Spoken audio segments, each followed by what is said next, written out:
नमस्कार। शुम्भ रतूड़ी एनालिसिस में आपका स्वागत है। आपने सुना होगा पिछले 1-2 साल से माहौल एक नारा गूंज रहा है। लोग जो कांग्रेस के समर्थक हैं या विपक्ष के जो लोग हैं वो उस नारे के साथ चल रहे हैं, डरो मत। और आप जानते हैं ये नारा किसने दिया? राहुल गांधी ने। तो वो जो डरो मत का नारा दे रहे थे, आज डर के मारे भाग गए। यानी उन्होंने कह दिया डरो मत, भाग जाओ। तो वही आज हुआ, जिसका बहुत दिन से जो चर्चा चल रही थी कि कांग्रेस ने अभी तक अमेठी और रायबरेली से कोई प्रत्याशी नहीं उतारा। रायबरेली की तो प्रत्याशी थी सोनिया गांधी जी, उधर डर के मारे छोड़ के चले गई राज्यसभा। और अमेठी जो था, जिससे लगातार राहुल गांधी जीत रहे थे, तो ये उम्मीद की जा रही थी कि अमेठी से राहुल गांधी उठेंगे और रायबरेली से बहुत संभव है कि प्रियंका गांधी चुनाव लड़ेंगी। अब हालांकि होने को तो यह भी हो सकता था कि राहुल गांधी चुनाव ही न लड़ते यूपी से, लेकिन उससे एक बड़ा गलत मैसेज आता कि कांग्रेस पार्टी ने उत्तर प्रदेश को बिल्कुल छोड़ दिया। विकल्प यह भी था कि प्रियंका गांधी चुनाव लड़े रायबरेली से, अपनी मां की जगह, उनकी माताजी ने जो जगह खाली करी डर के मारे, जहां से वो भागी हैं वहां से प्रियंका गांधी लड़े। लेकिन ऐसा भी नहीं हुआ उल्टा कि राहुल गांधी डर के मारे अमेठी छोड़ करके रायबरेली चले गए और अपना एक कार्यकर्ता अमेठी में दे दिया। प्रियंका गांधी, क्योंकि वो उस सीट में कुछ संभावनाएं हैं, रायबरेली में लगभग 3.5 लाख वोट से सोनिया गांधी लगातार जीतती आ रही हैं, तो उसमें एक चांसेस हैं कि शायद यहां से कोई जीत सकता है और वो जीत प्रियंका की ना हो, और ये ना हो कि प्रियंका यहां से जीत जाए, अमेठी से राहुल गांधी हार जाए और फिर नेतृत्व का मुद्दा उठ जाए। लोग ये ना कहें, पार्टी ये ना कहे कि इससे बेहतर जो है प्रियंका गांधी है। तो इस वजह से प्रियंका गांधी को भी ये सीट नहीं दी गई। अब खाली छोड़े तो किसके लिए छोड़े? तो अमेठी से छोड़ करके राहुल गांधी खुद रायबरेली चले गए। एक आशा की एक छोटी सी किरण उनको दिखाई दी, क्योंकि लगातार यहां से सोनिया गांधी 3.5 लाख से वोटों से जीतती आ रही है। इस बारे में विशेष चर्चा करने से पहले मैं आप लोगों से पुनः एक बार निवेदन करूंगा, आप मेरे इस चैनल को सब्सक्राइब कीजिएगा, देखिएगा और कमेंट जरूर करिएगा। धन्यवाद। तो अब मैं आता हूं पुनः इसी पर। इतने समय तक सस्पेंस बना रहा, सस्पेंस नहीं बना रहा, ये वो सोच करके चल रहे थे कि यूपी से एकदम पे छोड़ना तो अपने पैरों पर कुल्हाड़ी मारना होगा। लेकिन क्योंकि वायनाड से भी वो लड़ रहे हैं, तो अगर उससे पहले डिक्लेयर कर लेते हैं अमेठी या रायबरेली यानी उत्तर प्रदेश की कोई एक सीट, तो वायनाड वालों का मन खट्टा हो जाएगा। वो उनको लगेगा यार एक तो ये आदमी 5 साल में कभी नहीं आया और अब उसको हम पर इतना विश्वास नहीं है, इसलिए वो फिर वापस जा रहा है उत्तर प्रदेश में, जहां से वो हार करके यहां शरण लेने आया था। तो इसका कुप्रभाव न पड़े, उनके वोट न पड़े, उनके वोट कट ना जाए, तो उन्होंने जब तक ये चुनाव नहीं हो गए, 28 जो लास्ट चुनाव था, तब तक इसको बड़ा सीक्रेट रखा, किसी को हवा नहीं लगने दी। और भले ही वो आज इसे रणनीति बता रहे हों, लेकिन रणनीति सिर्फ इतनी है कि वायनाड की जनता को वो छलने में सफल हो गए कि हाँ, उनको नहीं पता चला कि हम क्या करने जा रहे हैं। ये इनकी रणनीति थी, जिसको मास्टर स्ट्रोक करें। मास्टर स्ट्रोक तो और भी चीज करें। अब मुझे जो लग रहा है, कहीं ऐसा ना हो कि राहुल गांधी गांधी परिवार के अकेले ऐसे व्यक्ति बने जो एक साथ 2 सीटों से हारे, वायनाड से भी और रायबरेली से भी। अब मैं वायनाड की बात क्यों कर रहा हूं? पिछली बार तो उनको जो है बिल्कुल एक तरफा विजय मिल गई, क्योंकि वामपंथियों ने भी बहुत ज्यादा विरोध नहीं किया, उनको जीतने दिया। लेकिन उसका प्रभाव यह पड़ा कि कांग्रेस ने केरल में पूरी सीटें जीत ली और वामपंथ को कहीं भी सर छुपाने के लिए जगह नहीं मिली। तमिलनाडु में अलायंस में उनको शायद 2-3 सीटें मिली और 1-2 सीटें शायद यहां मिली हैं, बाकी पूरा सफाया वामपंथ का। बंगाल में तो कभी का ताला लग गया था इनके यहाँ। त्रिपुरा में तो एक ऐसा झटका लगा कि पूरी जड़ें दिखाई देने लग गई, ऐसा उखाड़ करके फेंका। ले दे के एक जेएनयू में बचे हैं, वो भी जो है कब तक रहेंगे कहा नहीं जा सकता। अब क्योंकि वायनाड में जो है डी राजा की पत्नी एनी राजा, डी राजा तो आप जानते ही होंगे, उनके बहुत बहुत बड़े नेता हैं और ये पार्टनर सीपीआई के हैं, ये पार्टनर हैं उस वामपंथी अलायंस के। वो बड़े मजबूती से लड़ रहे हैं क्योंकि उनके लिए भी अस्तित्व का सवाल हो गया है कि कहाँ जाएं। बंगाल से हम उखड़ गए, त्रिपुरा से उखड़ गए, आंध्रा से उखड़ गए हैं, आंध्रा में भी इनका रहा है, पंजाब में भी थोड़ा बहुत रहा है, झारखंड में भी रहा है, बिहार में 1-2 सीटें इनकी हैं और उसकी भी अब कोई संभावना नहीं है। न पिछली बार जीते ना इस बार कोई संभावना बन रही है। तो उनके लिए एकमात्र शरण स्थली केरल ही रह गया। तो कांग्रेस को यह पता चल गया है कि 99% जो है राहुल गांधी यहां से हार रहे हैं वायनाड से। फिर गांधी परिवार को कहां से लाए? पूरे देश में कोई एक ऐसी सुरक्षित सीट नहीं है जहां से राहुल गांधी धड़ल्ले से कह सके मैं यहां से लड़ूंगा और जीतूंगा। तो ले दे करके परिवार की वो सीट जो अभी तक ये दिख रही है कि हाँ, इससे पहले इसमें लगातार पिछली बार जो एकमात्र सीट जो यूपी में जीती वो रायबरेली थी, लेकिन अब परिस्थितियां बदल गई। वैसे भी रायबरेली में जितने विधानसभा क्षेत्र हैं उसमें सारे के सारे भाजपा ही है या एक आध कोई सपा का होगा, कांग्रेस का कोई विधायक नहीं है। और कांग्रेस के कुल वैसे भी 2 विधायक थे, कोई ज्यादा वैसे भी नहीं थे। पूरे 400 जितने भी विधानसभा की वहां पर स्ट्रेंथ है उनमें केवल 2 सीटें हैं, 400 के करीबन में से 2 सीटें इनकी। अब वो इनका एकमात्र वो यही है कि जो ये स्ट्रेंथ है हमारी, जो सोनिया गांधी जीतती आ रही है, तो उस पर उसको दुहा जाए, उससे अपनी इज्जत बचाई जाए।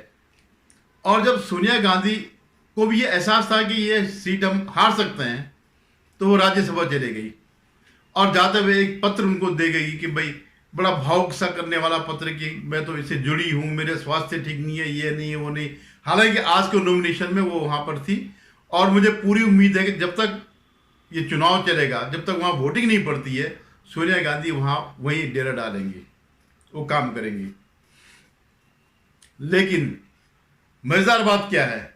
मजेदार बात यह है कि जो इनका इकोसिस्टम है, जो इनके चमचे हैं, जो इनके गुलाम हैं पार्टी के और जो मीडिया में हैं, चाहे वो यूट्यूबर हो या कुछ अखबार के लोग हो या जो पैनलिस्ट हो, वो इसको मास्टर स्ट्रोक बता रहे हैं।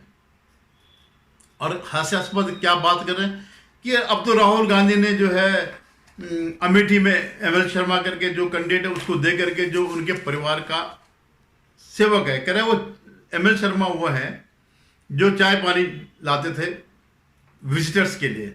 जब कोई विजिटर्स आता था, हालांकि विजिटर्स का बात है, राहुल गांधी तो अमेठी के भी गए नहीं, शायद रायबरेली की बात करें, लेकिन दोनों माँ बेटे में कोई अपनी कंस्टिट्यूंसी में कभी नहीं गया। गए होते अगर तो राहुल गांधी को नहीं हारना पड़ता। गए अगर होते अपनी कंस्टिट्यूंसी में तो सोनिया गांधी को अपना 10 जनपद बचाने के लिए राज्यसभा नहीं जाना होता, वो डंके की चोट पर वहां से आती। लेकिन ये जो गुलाम जो लोग हैं, कह रहे बड़ा मास्टर स्ट्रोक है। एक तो क्या है, सोनिया गांधी को स्मृति ईरानी को उसकी औकात दिखा दी। क्या औकात दिखाई कि हमने एक साधारण से कार्यकर्ता को स्मृति ईरानी के सामने खड़ा कर दिया। अब ये वो नहीं रहेगा कि यह इशू नहीं रहेगा स्मृति वर्सेस राहुल गांधी, तो बड़े कौन से तीर चला दिया। बात तो तब होती तुम राहुल गांधी को वहां पे से लड़ाते और जीत के दिखाते, फिर जो सीट तुमने 2019 में हारी उसको जीत के दिखाते, तब लगता कि भाई हाँ कांग्रेस का जो है रिवाइवल हो सकता है। उत्तर प्रदेश में बुरी तरह से खत्म नहीं हुई कांग्रेस। तो अभी मैं अभिषार शर्मा का वो देख रहा था, कह रहा ये तो बड़ा गजब का स्ट्रेटेजी है। अभिषार शर्मा आप जानते होंगे न्यूज क्लिक से संबंधित जो जिन के जो पैसे जो आए थे उसके पैसे का जो बंटवारा जो होता था उनमें ये भी शामिल था, जिसमें प्रवीर पुरकायस्थ जेल में पड़े हुए हैं और उनके खिलाफ कई हजार पन्नों की चार्जशीट दाखिल कर दी गई कि किस तरह इन्होंने चीन से पैसा लेकर के भारत के खिलाफ ये पैसा बांटा, उन लोगों को बांटा जो इसके खिलाफ, भारत के खिलाफ विश्वमन कर सकते थे। उनमें ये भी अभिषार शर्मा भी है। तो अगर अरे बाप रे, कभी आप देखना इसका अभिषार शर्मा का, भाई अभिषार शर्मा हो गया, रवीश हो गया, पुण्य परसुन वाजपेयी हो गया और एक अजित अंजुम, इनके तो लाखों के सब्सक्राइबर हैं और इनकी लाखों में वीडियो देखी जाती है। तो कहने लग गए कि आप लोग में भी कई देखते होंगे, तो मैंने इसका एक क्लिप देखी खाली कि एक तीर से दो निशाना, कि रायबरेली रहेंगे, वो रायबरेली से चुनाव लड़ेंगे, उसका इफेक्ट उस पर भी होगा, किस पर, अमेठी पर भी होगा। तो भाई अगर ऐसे ही अगर होता तो अमेठी से लड़ते, उसका असर रायबरेली में भी होता। लेकिन इस ढंग से वो जो है, ये जो गुलाम लोग हैं, जो उनके 10 जनपद के जो गुलाम हैं, वो आज उन्होंने पूरे दिन ट्रेन चलाया, master stroke master stroke master stroke जो है। तो क्या कह रहे कि स्मृति ईरानी जैसी, मतलब उनका कहने में तो बड़ी नाचीज है, अरे उसका कहाँ मुकाबला, वो शाहजादा और वो एक एक्ट्रेस से बनी हुई नेता है पवन खेड़ा। आप जानते होंगे पवन खेड़ा, जो मोदी जी के पिता को गाली वाली दे रहा था और उसके खिलाफ उसकी गिरफ्तारी की नौबत आ गई थी। तो सुप्रीम कोर्ट में तो इनका है ही है भाई, जो कॉलेजियम है, तो बेसिकली तो कांग्रेस का ही सिस्टम है, वो कांग्रेस से ही ये सब लोग निकले हैं, बाद में कॉलेजियम बन गया। तो उन्होंने उसकी गिरफ्तारी रोक दी थी। वो कह रहा बड़ा स्मार्ट पॉलिटिकल मूव है। अरे यार शर्म करो, लड़ तुम सकते नहीं हो स्मृति ईरानी से, अमेठी से तुम भाग गए, रायबरेली चले गए और स्मार्ट पॉलिटिकल मूव। एक वो है, मैं एक चैनल में वो देख रहा था और ट्विटर में भी आ रहा था, राहुल देव है एक, तो वो कह रहे अरे तो क्या हो गया भाई, वो अटल बिहारी वाजपेयी इतने चुनाव लड़े, इसमें से इतने हारे, और वो एक जगह से नहीं, फलाना जो है एक जगह से नहीं 2 जगह से हारे। भाई आप अटल बिहारी वाजपेयी और राहुल गांधी का क्यों मुकाबला कर रहे हो?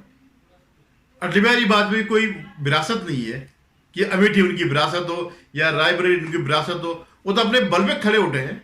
उन्होंने जो भी अर्जित किया है, लड़ करके किया है, समाज सेवा करके किया है, जनता का मन मोह करके लिया है। इसलिए नहीं कि पंडित अटल बिहारी वाजपेयी के पिता पंडित अलाना फलाना, कोई जानता भी नहीं कौन उनके पिता है। यहाँ तो नेहरू से लेकर के नीचे यहाँ तक जो है सारे खानदान का सबको पता है। वो लड़े, वो जीते हारे, कोई बात नहीं, लेकिन उनका ये नहीं था कि ये ग्वालियर उनके पिताजी का था या लखनऊ उनके पिताजी का था, इसलिए जो है वहाँ हारे, तो कोई बात नहीं।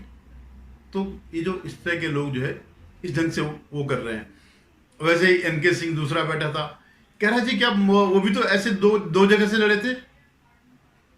मोदी जी जब पहली बार लड़े तो अपने बड़ौदा से भी लड़े और बनारस से भी लड़े, तो इसका मतलब वहां से भाग के गए। भैया वो दोनों जगह से लड़े, दोनों जगह से जीते। अमेठी राहुल गांधी की तरह नहीं कि अमेठी से हार गए, वायनाड से जीते। तो कंपैरिजन इस ढंग से कर रहे हैं कि किसी तरह जो है इस शर्म से बचा जाए। तो इनका पूरा इकोसिस्टम इसे मास्टर स्ट्रोक साबित कर रहा है। अरे मास्टर स्ट्रोक था तो दो राउंड पहले ही कर देते, लोगों को पता चलता, देखो भाई हाँ ये है मास्टर स्ट्रोक। उन्होंने स्मृति ईरानी को धूल धूसरित कर दिया। वो स्मृति ईरानी की जगह पर के सामने एक छोटे से कार्यकर्ता को लिया है, जो तुम्हारे दो राउंड के चुनाव हुए उस पर प्रभाव पड़ता, लेकिन नहीं। अब अल्टीमेटली इसका क्या फर्क पड़ना है? इसका फर्क पूरे इंडिया जो इंडी गठबंधन है उस पर फर्क पड़ेगा, उनके मोरल पर फर्क पड़ेगा। जहां जहां चुनाव बचे हुए हैं वहां फर्क पड़ेगा। हालांकि वो दक्षिण में तो सब खत्म हो गए, तमिलनाडु में हो गया, केरल में हो गया, वहां का तो सारा निपट गया। कर्नाटक में आधे रह गए और कर्नाटक में तो वैसे ही साफ हो रहे हैं। हालांकि उन्होंने जो प्रज्वल रेवन्ना जो एच डी देवगौड़ा का नाती है उसका वो उठाया, मुद्दा उठाया, सेक्स स्कैंडल का उठाया, लेकिन उसका कोई फर्क पड़ा नहीं, क्योंकि वो तो उन्हीं का साथ ही रहा। इसमें तो अलायंस है, वो तो दोनों एक ही सरकार में रहे और लगातार कई बार चुनाव साथ लड़े। तो अब जो रिमेनिंग जो वो है, अब रहेगा पूरा उत्तर भारत, उत्तर पश्चिम भारत। 80 सीटें वाला यूपी यहाँ रह गया। बिहार में भी जो है 40 में से 30-35 या 30 सीटें भी रह गई है। ऐसे ही हर जगह, बंगाल में भी 40 में से 6 सीट शायद अभी चुनाव हुए। ऐसे राजस्थान में आधा रह गया, मध्य प्रदेश में रह गया। पूरा क्षेत्र जहां कांग्रेस मात खाती है बुरी तरह से, वहां इसका फर्क पड़ेगा। वैसे फर्क पड़ रहा है, हर दिन इनकी पार्टी के लोग छोड़ के जा रहे हैं कि भाई हम ऐसी पार्टी के साथ क्यों रहेंगे जो सनातन के खिलाफ है, जो राम का नाम लेने तक में जो है शर्माती है। और तो और इनकी किस स्तर पर ये उतर चुके हैं। अभी जो इनका अध्यक्ष है मल्लिकार्जुन खड़गे, वो कह रहा, उनका एक प्रत्याशी है जो जिसका नाम शिव के नाम से, तो कह रहा हमने राम के मुकाबले शिव को लिया है। देखिए, हिंदू धर्म में भी वो अभी तक तो उन्होंने नॉर्थ साउथ किया, भाषा भी किया, इकोनॉमी भी किया, विभाजन जातियों में किया, ओबीसी किया, एसटी किया, एससी किया, ब्राह्मण किया, बीच में राजपूत का भी अलग चलाया, क्षत्रिय अलग है। अब वो देवताओं में भी वो ला रहे हैं, उनको भी लड़वा रहे हैं, उनके नाम पर भी लोगों को लड़वा रहे हैं कि वो शिव है, वो राम है, उनके राम को टक्कर देने के लिए हमारा शिव बहुत है। तो देखिए किस निजता तक उधर गए रहे लोग। लेकिन हमारे हिंदू हैं सो ठीक है यार। तो मैं ये कह रहा कि इसका अब फर्क पड़ेगा, पूरे माहौल में फर्क पड़ेगा। सारे वो अब समझ चुके हैं कि यार इनके अंदर इतनी भी हिम्मत नहीं है, चुनाव लड़ने की तक की हिम्मत नहीं है, और सारे के सारे वैसे ही जा रहे हैं। हर दिन एक न एक नाम सामने आ जाता है। दिल्ली में जूता पैदा अलग चल रही है, तो जिसे मास्टर स्ट्रोक ही कह रहे हैं, वो दरअसल खीज उतारने वाली बात है, अपनी खीज मिटा रहे हैं। जो कहते हैं डरो मत, वो आज डर करके भाग गया। देखिए इस घटना का बहुत फर्क पड़ेगा, आने वाले 5 जो बचे हुए फेजेस हैं उसमें फर्क पड़ेगा। ध्यान से देखिएगा, और आपसे पुनः निवेदन है कि आप मेरे इस चैनल को देखिएगा और वीडियो पर कमेंट जरूर करिएगा।